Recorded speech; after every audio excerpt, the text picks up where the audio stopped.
going to learn 10 sum. So prove that two consecutive positive integers are always coprime. So two consecutive, already I explained in previous video, consecutive means next number. Okay. For example, first I will explain example, then it will be easy for you. 2, 3. I am taking 2, 3. If I am finding for this HCF, so 2 it will come in 1, 2, right? In which table it is possible to? 1 table and 2 table. 3, 1 table, 3 table. So now what is the common number here? So 1 is common for both the number. So this is the HCF of 2 and 3. So this 2 number, if HCF, when the HCF of any 2 number, any consecutive 2 number is 1, then the 2 number is called coprime number. Then the 2 number is called coprime number. Okay, now I will write that. See, when the HCF of any two consecutive numbers, any two consecutive numbers is 1. For example, I explained here. What is the HCF here? 2 and 3, 1. So that HCF is 1 means that 2 number is called what? It is called coprime. So it is coprime number. Okay. So this is very important note. Okay, first copy this, and then when the HCF of any two consecutive number is 1, this number is called, the 2 number is called coprime number.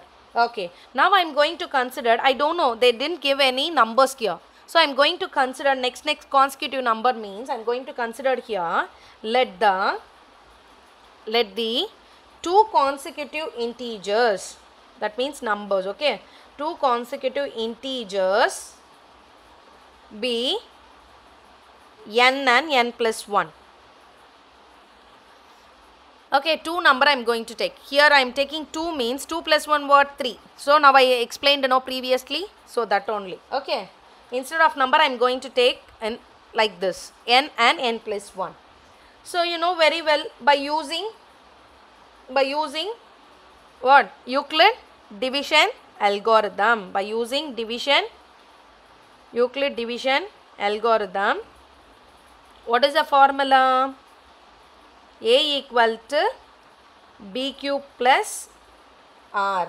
So A is greater than B, and what condition? 0 is less than or equal to R less than modulus of B. Okay, and then here which one is greater, which one is big, largest number, n or n plus 1? N plus 1, because if you are selecting 2 or 3, which number is greater, which number is larger? Number 3, right? So n plus 1 is larger, so that is A value. Okay, then what is the remaining thing? N, right? So that is B. Now you are going to find quotient and remainder. If you are dividing by n plus 1 by n, so you will get one time only n. If you are subtracting 0, if you are bringing down this 1, okay, so 1. What is the quotient here? 1. Remainder is 1. So R is not equal to what? 0. So we should proceed again. So B we are going to consider as A, and then R we are going to consider as B. So now it is easy. Now you just check it again. You are going to divide n divided by 1. N time only. N ones are n. So how many times it is possible? N time. So here n remainder is 0. So if R equal to 0, remainder equal to 0, so B is considered as a HCF. So what is the value for here? B value is 1. So the HCF of n and n plus 1. N plus 1 is 1. Okay. So therefore the two consecutive, okay, the two consecutive positive integers are always coprime.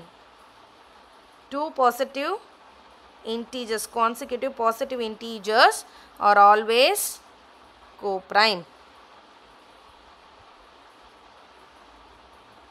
That's all.